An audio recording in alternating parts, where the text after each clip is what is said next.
Tonight on Reporting Scotland, the first storm of the winter as gales batter the country. Challenging snow and ice conditions are on their way. After weeks of speculation that he was moving to Rangers, Aberdeen say Derek McInnes is definitely staying at Pittodrie. Is discrimination against Scotland's travelling community the last form of acceptable racism? We hear from a young campaigner. I think there needs to be a holistic perception that travellers are valuable. Also in the programme, patients in accident and emergency departments here are waiting for shorter times to be seen than people in England.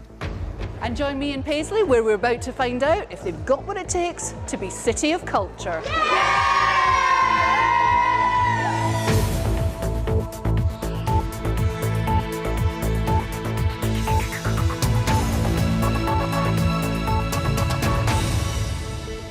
Good evening.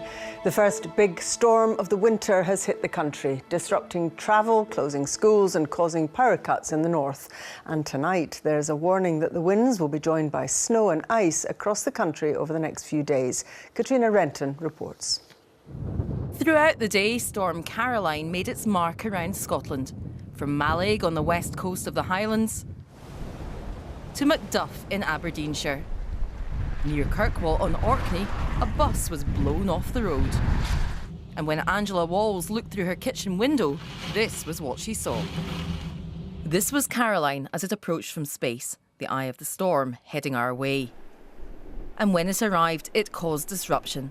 In the Western Isles, like here in Uist, schools were closed, as were many in the Highlands, and all in Orkney and Shetland. Many of our children travel some distance to school, some in high-sided vehicles like buses, so it's very much a case of safety first, and it's very important that we take the decision early so people know what they're doing. Electricity engineers were put on standby around the country. Earlier in the day, it was here in the Western Isles and in the North Highlands where some power was down. But as the storm moved north, thousands were affected in Caithness, Orkney and Shetland. For those trying to travel, some ferries from as far apart as Brodick to Lerwick were not able to set sail. And in Inverness, at one point, all trains were cancelled, having knock-on effects elsewhere. The new Queen's Ferry crossing withstood the high winds as it was built to do, but the Forth Road Bridge was closed to double-deckers. The travel situation is being closely monitored. It looks as if there's going to be sleet and snow this evening, and then there's going to be a drop in temperature. So that itself gives us a different challenge. There's still going to be high winds there as well, which will add to that. But that's why we've got the multi-agency response team in here. The good news for those currently being battered by the wind and rain is that Caroline will soon move on. But the weather is set to remain poor. Storm Caroline is on the way out. However, it's going to remain fairly windy with gales, but our attention is now turning to the wintriness within the forecast. There'll be frequent snow showers and a risk of ice almost anywhere across the country, and that's going to last with us right through the course of the weekend.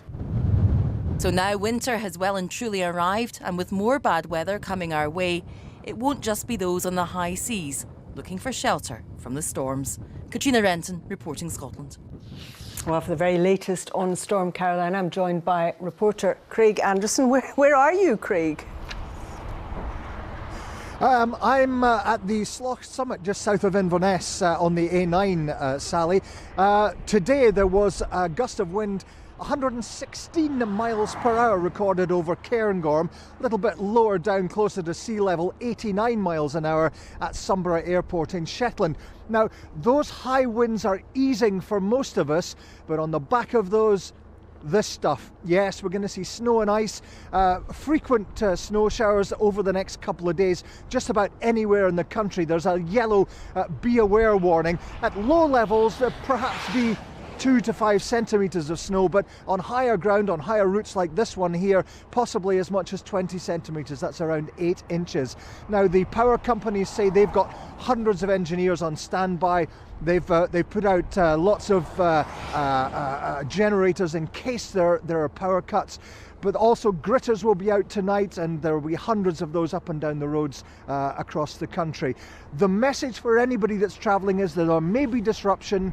If you're driving, be aware of the conditions, and if you don't have to make that journey, just don't. Craig, thank you very much. Derek McInnes is to remain the manager of Aberdeen amidst intense speculation he'd be the next manager at Rangers. After missing training and media duties this week, it appeared McInnes may have been tempted to move to the club he once played for. Rebecca Curran is at Aberdeen's Pittodrie Stadium for us now. What's the latest from there now, Rebecca?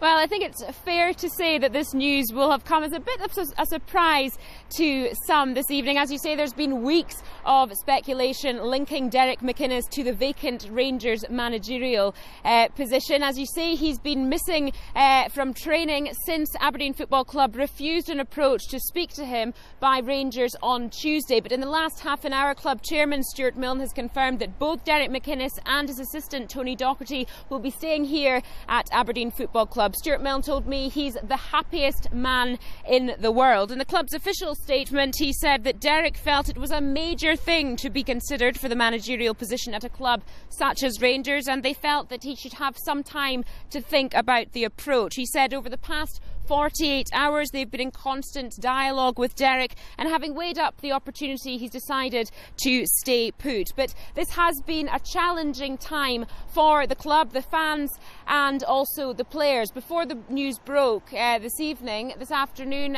club captain Graham Shinnie said the fans should get behind the team. It's important that the whole club kind of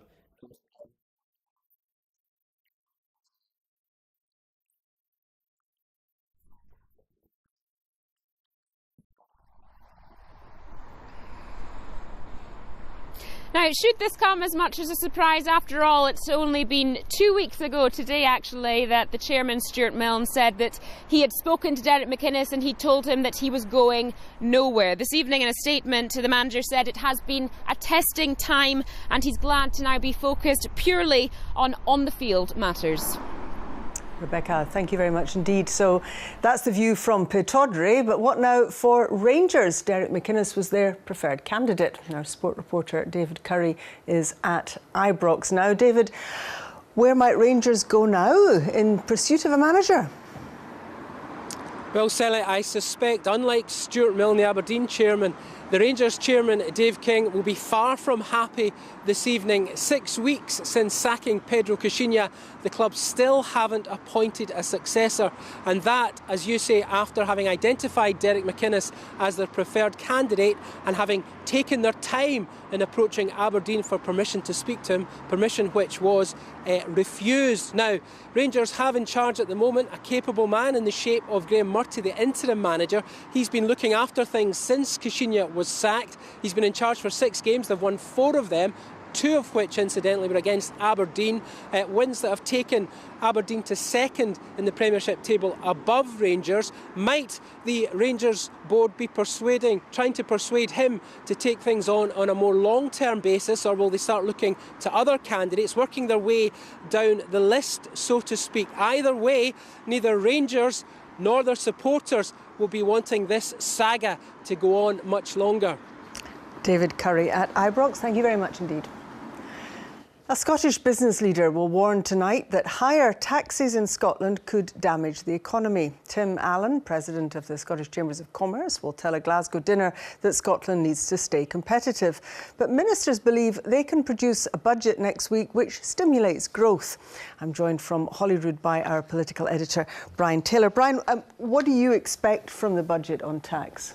Tim Allen will be making those comments tonight. He also will have a quiet word with the First Minister, who's attending that dinner, but through either of those avenues I think he'll be disappointed. I expect that taxation will rise in the budget a week today. If you recall, the Fraser of Allen Institute estimated that Scotland's budget, the block grant coming from the UK Treasury, will go down in real terms by £219 million in the year ahead. I think that Derek Mackay, the Finance Secretary, will seek to more than match that in terms of tax increases. Where does the money come from? Well, you remember 4 options were set out. I think he'll go for a modified version of one of those options, perhaps option 2, whereby there could be a slight increase in the additional rate, but there'll be an extra band above the basic rate of 20 pence, so people earning round about the 30,000 mark can expect to pay just a little bit more in Scotland. And there have been many competing pressures on ministers, of course, business only one of them. Yeah, they have. I mean, I think that Derek Mackay and Nicola Sturgeon will argue next week that there is a social contract in return for this money, free tuition, free prescriptions, etc. But I think they'll go further than that and say that there are advantages to business in enhancing the education, enhancing the skills of our workforce, and I believe there will also be direct announcements designed to make things better for business, to assist business, because they are very well aware that there'll be criticism coming from the business organisations starting tonight, and very firm criticism indeed coming from the opposition Conservatives. Brian Taylor, thank you very much. Institutional racism remains an issue for the Gypsy traveller community. MSPs at Holyrood have been told. A student from a traveller background spoke to members of the Equalities Committee about his experiences of discrimination. Rachel Bell reports.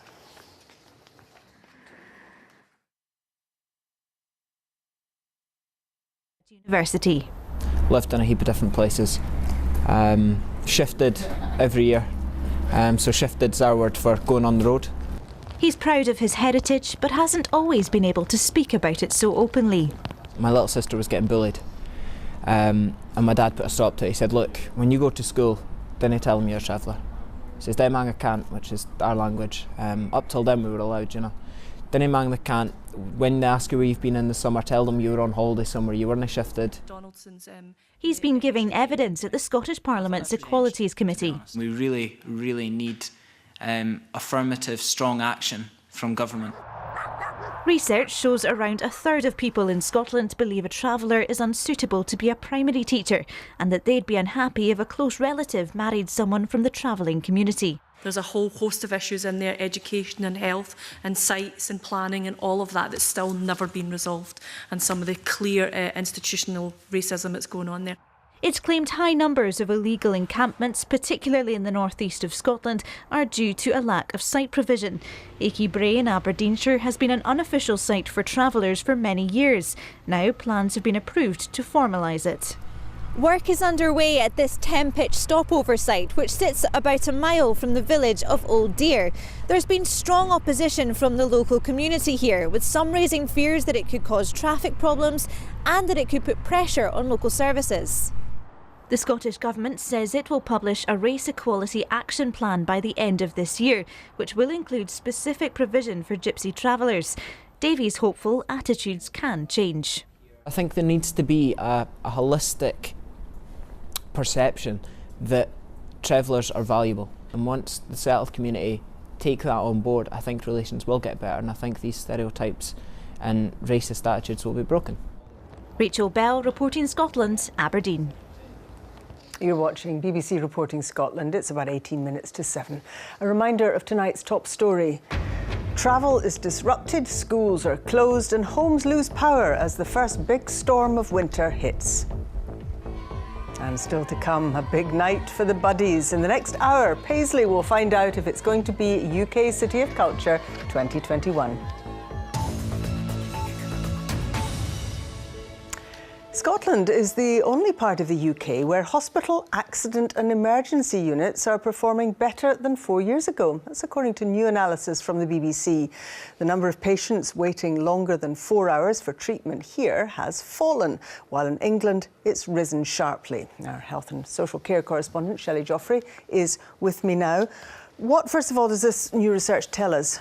Well, what the BBC has done is examine how the NHS is performing in each of the 4 nations by comparing A&E waiting time data for the last 12 months with the same period 4 years ago.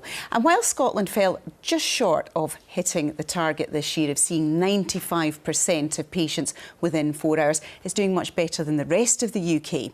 So in 2013, the number of patients seen within 4 hours in Scotland has risen slightly, while the number waiting longer than that is down by nearly 9%. So if you contrast that with England, they have seen a dramatic rise of 155% in people waiting longer than the target time. Why such a big difference? Well, England's population has risen faster than Scotland's, but that doesn't tell the whole story. The main factor seems to be that here, NHS budgets have been pooled with council funds to create a closer working relationship between hospitals and care in the community. Now, how does that affect A&E waiting times? Well, you can't admit someone to hospital unless there is a bed available for them. So you need to make sure there's no blockage at the other end of the system. of patients who are fit to leave but simply can't because they don't have the right support at home. Now, although some parts of Scotland are further ahead than others in developing care in the community to ease this pressure on hospitals, as a nation, we're doing better than England, Wales and Northern Ireland. So that seems to go some way to explaining this contrast in waiting times. Thanks so much for explaining that, Shelley Joffrey. To find out what A&E waiting times are in your area, go to the BBC's NHS Tracker, which can be found online at bbc.co.uk/news. A man has told an inquiry he was beaten black and blue at a Lanark orphanage in the 60s when he caught two nuns in an embrace. The Scottish Child Abuse Inquiry has heard that the beatings at Smileham Park were thunderous and children were hit until they were red raw. Katie Hunter reports. Witness after witness described this orphanage as a place where young children were regularly beaten. One man giving evidence, known as Jimmy, moved to Smileham Park in the mid-60s when he was around 5 years old. He told the inquiry about walking into the boiler room one day to find two nuns with their arms round each other. Jimmy said one of the nuns went ballistic and gave him a right good hiding. He said his head was held close to a flame in the boiler room. His hair and eyelashes were singed. He recalled waking up after falling unconscious. He said he was black and blue, like he'd been in a boxing match. Jimmy said he still has flashbacks and couldn't understand why someone would be so vicious to a little person. A second man, known as Michael, told the inquiry he was regularly force-fed and made to eat his own vomit. He talked about one incident where he was locked in a laundry for what he thinks was 2 or 3 days, but felt like 8. He described having to sleep in the sheets, which were still to be washed. Both Jimmy and Michael left Smileham Park and moved to another institution in England, where they both said they suffered sexual abuse at the hands of a trainee priest. Smileham, run by the Daughters of Charity of St Vincent de Paul, closed in the 1980s. The inquiry before Lady Smith continues. Katie Hunter, reporting Scotland, Edinburgh. A man has appeared in court charged with threatening to plant bombs and kill people in Dundee. Bomb squad officers carried out a controlled explosion behind flats in the city's Fairbairn Street earlier today. A number of residents had been moved out of their homes overnight. 65-year-old Patrick McCabe made no plea at Dundee Sheriff Court and was remanded in custody. The Royal Navy's biggest and most expensive warship, which was built in Scotland, has officially gone into service.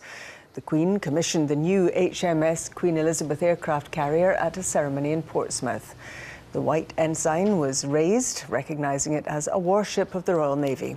The £3 billion vessel was built in Govan and Rosyth. It won't take part in military operations for another 4 years. Hearts say this weekend's game against Motherwell will go ahead at Tynecastle, despite police raising safety concerns about the stadium's new main stand.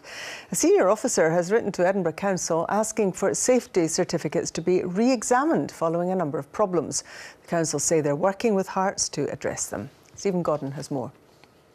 Hearts' new main stand was due to be ready in September, but delays meant that it didn't open until the middle of November. And when it did, work carried on until the last minute to secure the safety certificates that were needed. Now, since then, Hearts have played 3 games here, and there have been problems with turnstiles, problems with floodlighting and with fire alarms. On one occasion, the stadium has been evacuated and 2 of the kick-offs have been delayed. Now, it was those concerns, a combination of them and some others, that caused Police Scotland to raise concerns about safety for spectators. Today it emerged that a senior officer had written to Edinburgh Council raising significant concerns about the electrical system here at Tynecastle and asking for the safety certificate to be re-examined. Now, the council say that they're working with Hearts and with the contractor to address the concerns raised in the letter. They say that contingency measures have been put in place to reinforce safety. Now,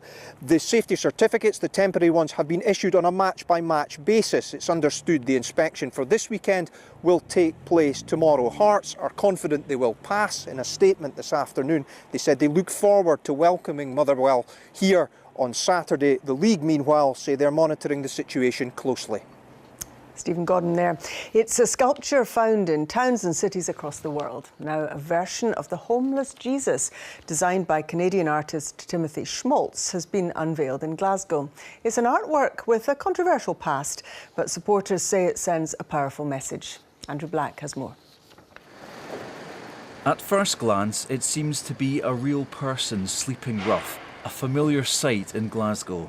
In fact, it's a bronze sculpture. Crucifixion wounds on its feet provide the only clue to its identity.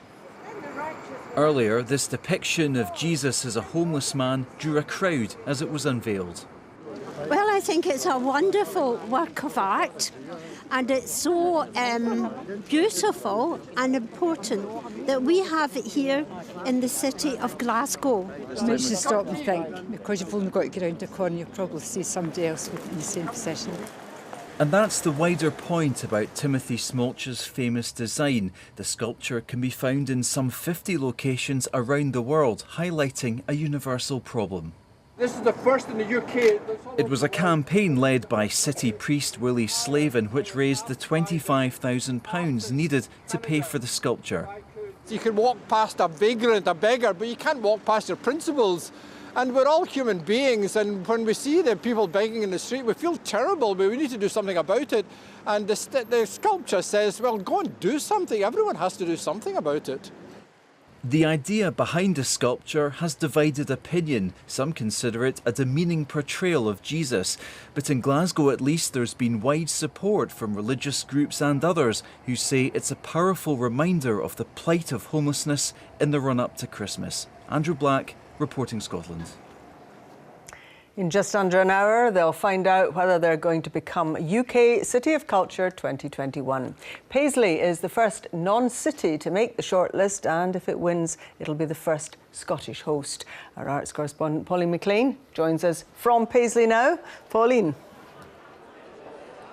And Sally, the excitement here is absolutely building. There are over 200 people, many of whom have been involved in this bid over the last 2 years, gathered here tonight for this announcement. So you can imagine the levels of excitement. There's little that they can do. They've been told to wear a piece of Paisley pattern for luck, but there's little they can do apart from that, but wait for the announcement to happen. The bid itself was sent off a couple of months ago. I think you can see the moment when it was sent off with a song, because music is very much part of what Paisley's bid is all about, whether that's choral music, the various choirs around the town, or pop music, or even an opera company which has since been set up since the bid was underway. The judges have been for a visit. They've also confirmed that there's a need here and a desire to use that culture to regenerate this once bustling mill town. And of course the built heritage, that's a very important part of the bid, second only to Edinburgh in terms of the number of historic listed buildings here. Well, Alan McNiven is on the Paisley 2021 Partnership Board, and he joins me now. And Alan, if you could sum up what it is that makes Paisley so much more special than everywhere else, what is it? Two very quick things. We have a bid which shows that towns matter, because we're a town competing with 4 other cities. And the second thing is our bid has been co-created with our community, so there's a real strength of community within our bid. And how important is that element of need, that you can show that there's a need to regenerate through culture? We know Paisley has many issues, and we believe that culture is already starting to indicate in health and in literacy and even creating jobs through culture. We know that those things are happening now, and this will give us hundreds of jumping in points for other opportunities for that. So we just want to win the bid to deliver on those things. So do you think there's an element of whatever happens tonight that you will still celebrate, that you've done something here? I really think we have, and I think being shortlisted proved that Paisley matters to the whole of the UK, and Paisley's now been seen as a different type of town. Well, either way, they're definitely going to have a party here in Paisley tonight. Pauline, here's hoping. Thank you very much indeed. Storm Caroline has been on the rampage today. What can we expect next, Chris? Turn to a wintry spell of weather, actually. Thank you very much indeed, Sally.